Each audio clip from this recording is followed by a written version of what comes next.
Madeline Hart had never liked waiting rooms.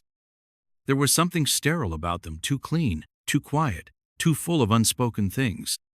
The soft hum of fluorescent lighting overhead, the hushed click of shoes against linoleum floors, and the ever-present scent of antiseptic combined into a stillness that made her feel exposed. She sat stiffly in the corner of Lenox Women's Clinic, clutching a medical folder as though it were a shield. Her fingers were damp, her throat tight. She told herself again that this was nothing, just a standard checkup, something every woman went through, something long overdue. But logic was cold comfort. At 29, Madeline had spent years avoiding appointments like this. Excuses were easy to come by: work, life, fear. Now, discomfort in her body had finally outpaced her fear of confronting it. And yet, as she filled out the intake form, name, date of birth, medical history, her hands shook. "Miss Hart?" The voice was soft, almost apologetic. A nurse stood in the doorway, her smile professional but kind. Madeline rose too quickly, nearly dropping her folder. She followed the woman through a narrow hallway, where each closed door felt like a secret, each step echoing the beat of her nerves. Room 7. The nurse opened the door and gestured gently. "The doctor will be in shortly." Madeline stepped inside. The room was calm, orderly. The certificates on the wall were framed in walnut, the furniture unassuming, the equipment spotless.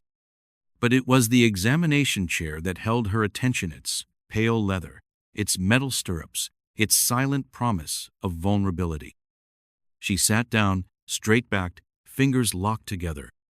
Then the door opened behind her. She looked up and forgot how to breathe. The man who stepped inside was not the doctor she'd imagined. He wasn't middle-aged or gray-haired. He wasn't forgettable in the way most doctors seem to be.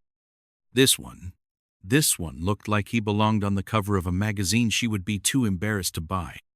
"Good afternoon," he said with a quiet confidence, closing the door behind him. "I'm Dr. Elias Crane." Madeline nodded, or thought she did. Her mind had gone blank. He glanced at her chart. "I see this is your first visit." Her lips parted. "Yes," she whispered. Dr. Crane looked up, met her gaze and smiled. Not a smirk, not charm, just something steady, something respectful. "Don't worry," he said.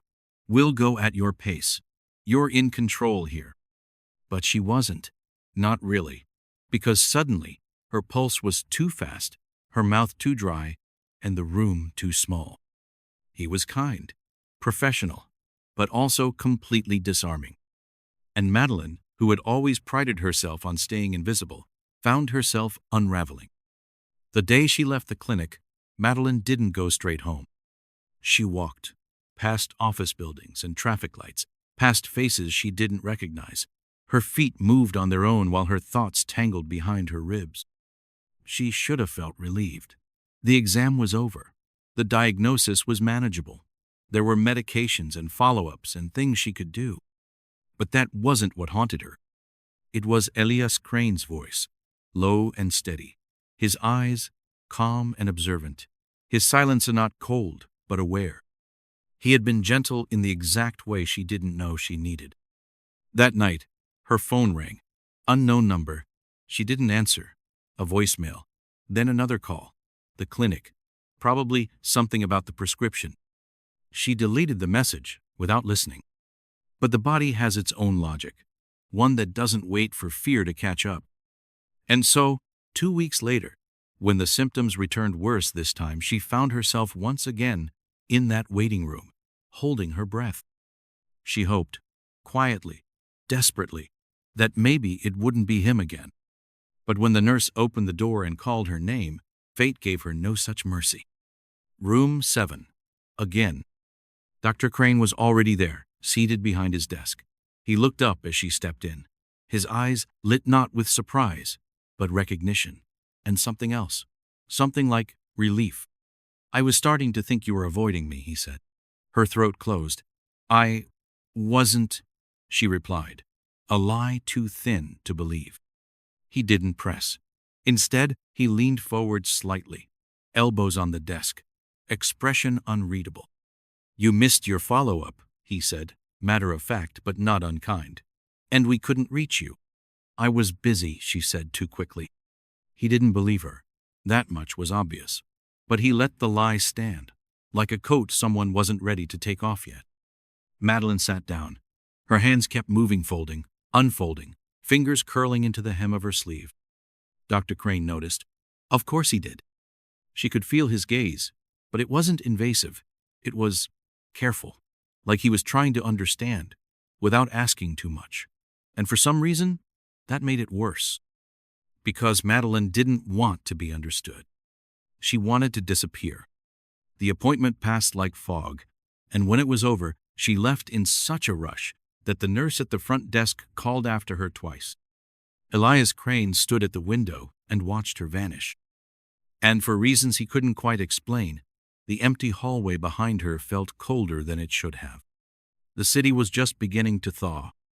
Snow had receded into gutters and shadows, leaving behind wet sidewalks and a chill that clung to the bones. Madeline moved through it with her head down, as if she could outrun her thoughts. She hadn't meant to return to the cafe. It was just a place near the bookstore where she worked part-time. A quiet corner with tall windows, chipped mugs, and the kind of music that no one really listened to, but everyone needed. She came there to read, to disappear. That morning, she was halfway through a paperback when a voice interrupted the page. Didn't expect to find you here. Her chest tightened. Dr. Crane stood beside her table, a cup of coffee in one hand, the other tucked into the pocket of a dark wool coat. He wasn't wearing his white coat now. He wasn't behind a desk or in a clinic. He looked different, less guarded, more real. Madeline opened her mouth, but no words came out.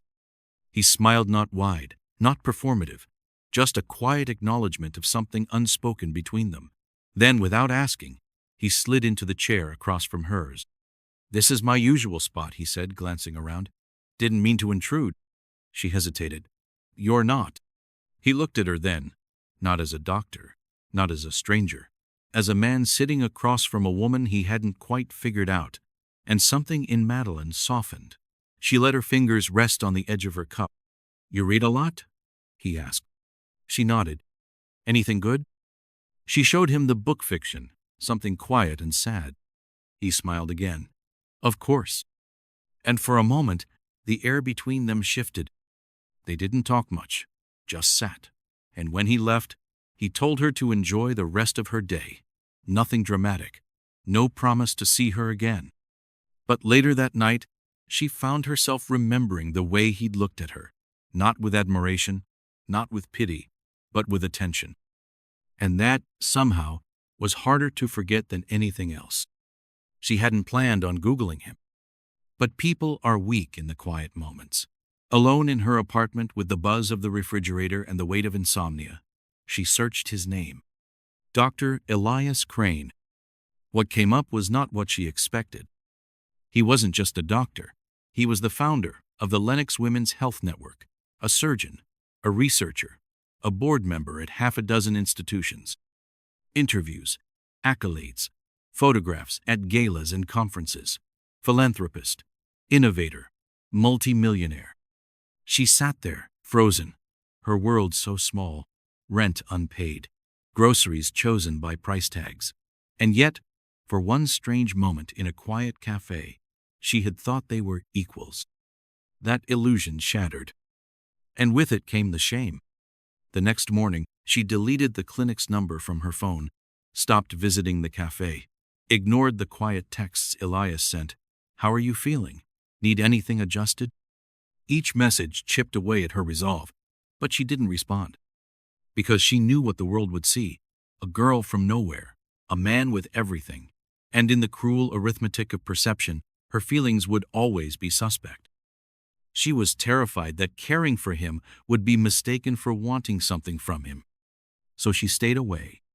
And yet, he didn't. He started appearing, not often, not dramatically. Sometimes at the bookstore, pretending to browse. Sometimes at the cafe, always reading, never approaching. A silent presence, steady and unobtrusive. He never asked for more. He only made space. And slowly, painfully slowly, Madeline found herself letting down her guard. A nod became a hello. A comment became a conversation. A conversation became a laugh. Until one night, her body betrayed her again. It had been a long day. The kind that started gray and stayed that way. Madeline had worked a double shift at the bookstore. The kind of work that was quiet but unrelenting, stacking shelves, answering questions, managing the register, forcing small smiles when all she wanted was stillness. She hadn't eaten much, hadn't slept well the night before either. Her thoughts had been heavy. Lately, even the sound of her own name felt foreign. The world was tilted, just slightly, as she stepped out into the evening. Cold air hit her cheeks like glass. She made it half a block before her knees gave out. Just like the other body folded. No warning, no time to brace, no chance to hide. When she woke, everything was quiet.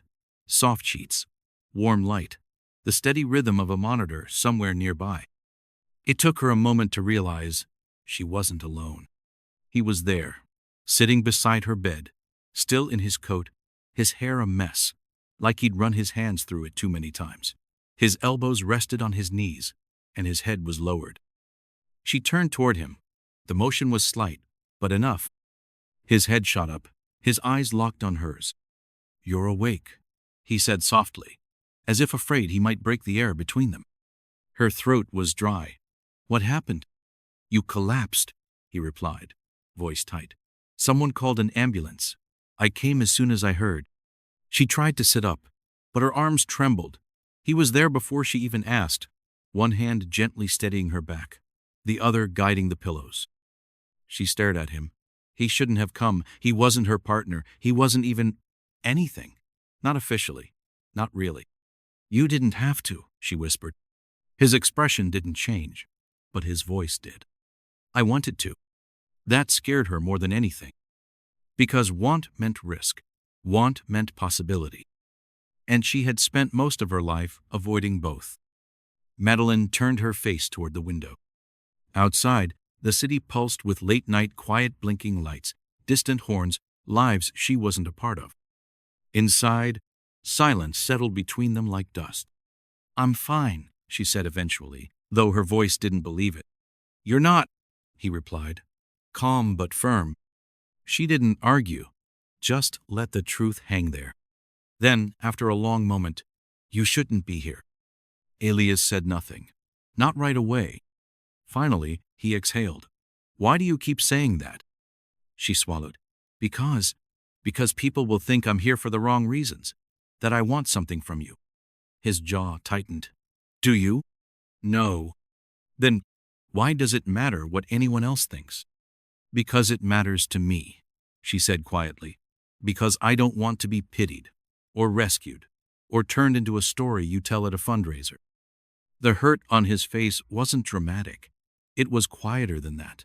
A flicker in his eyes, a set to his mouth. He leaned back in the chair.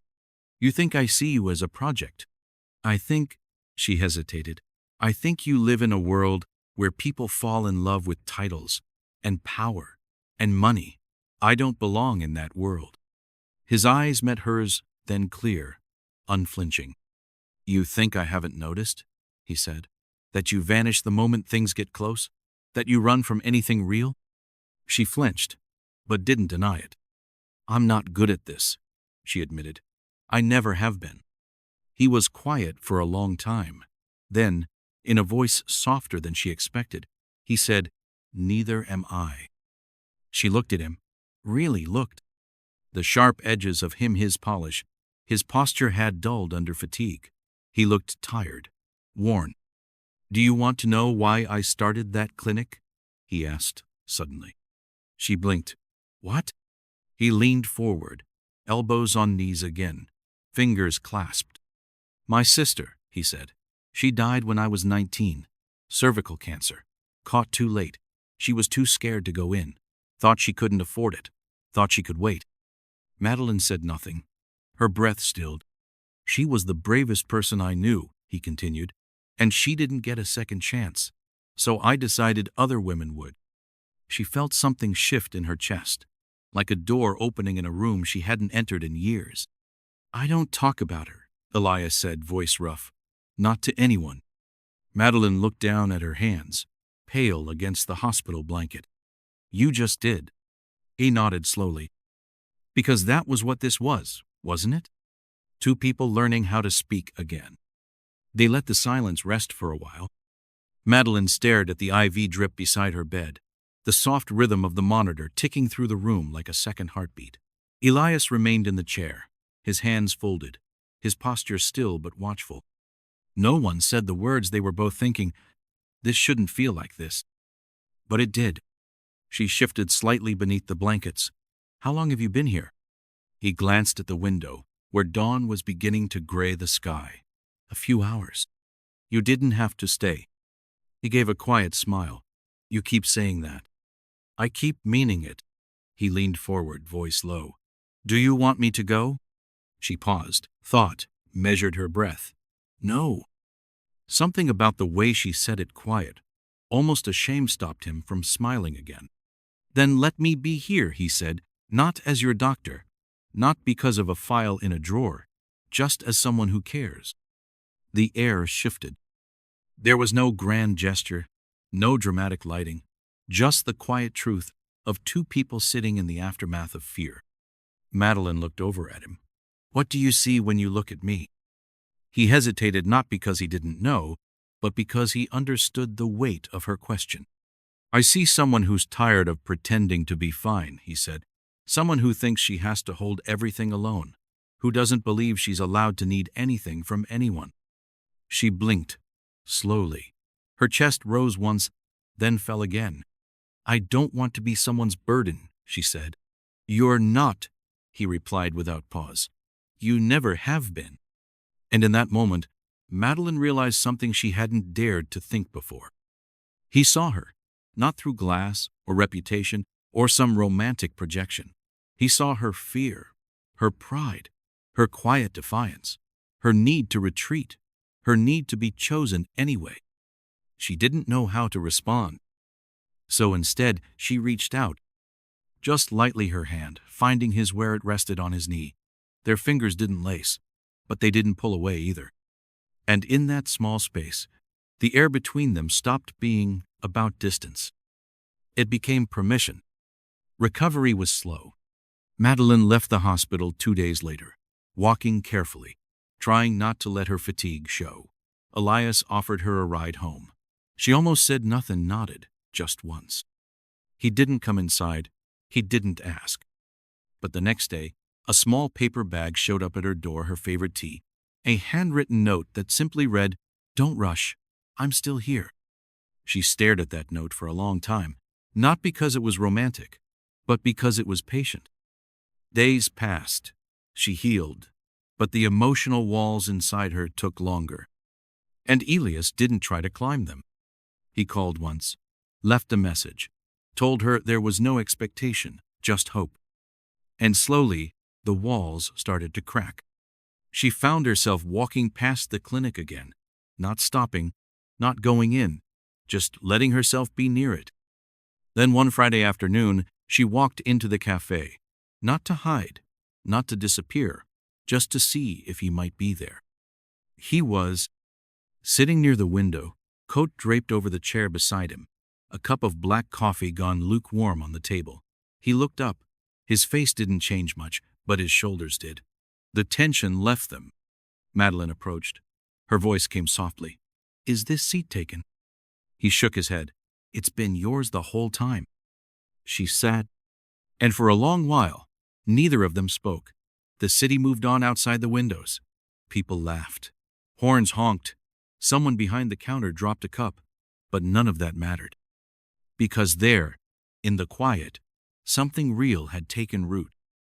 Something not rushed, not forced, just chosen.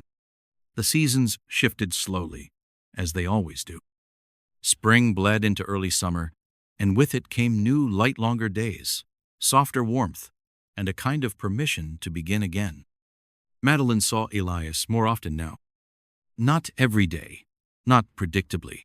There were still pauses between them, long spaces filled with nothing but the quiet hum of growing trust.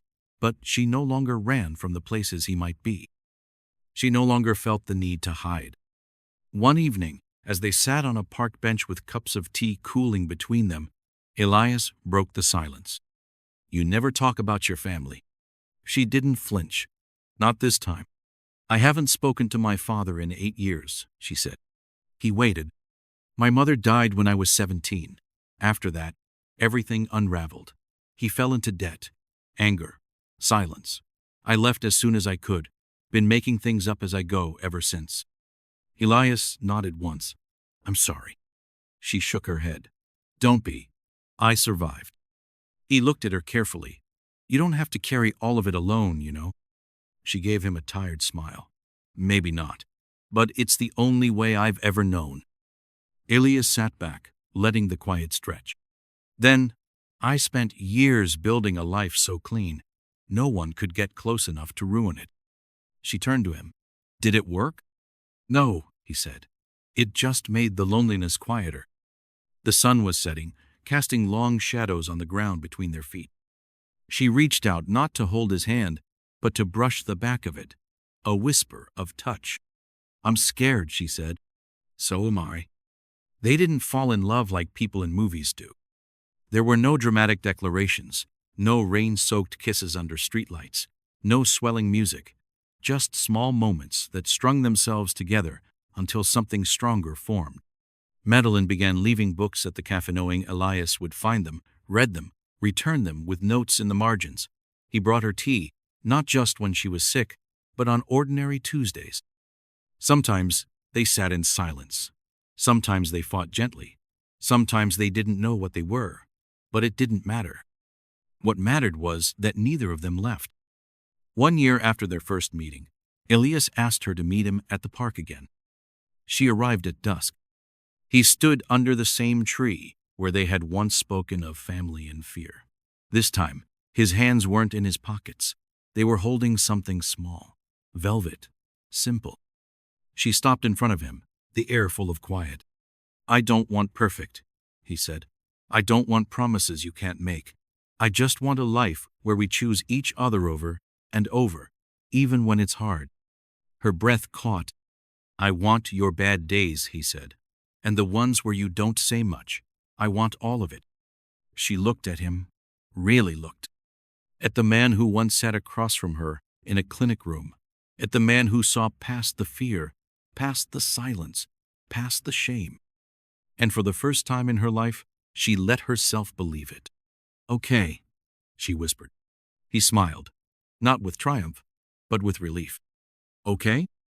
She nodded, a breath escaping like wind slipping through trees. "Yes." Months later, Madeline found herself standing once again in front of room 7. The door was closed. She wasn't here for an appointment. She wasn't here for fear. She was just passing by. She placed her hand gently on the doorframe, not to open it, but to acknowledge it. The place where everything had started. The quiet terror, the unraveling, the man who saw her. She didn't need to go inside. She had already come through the other side. And this time, she wasn't alone.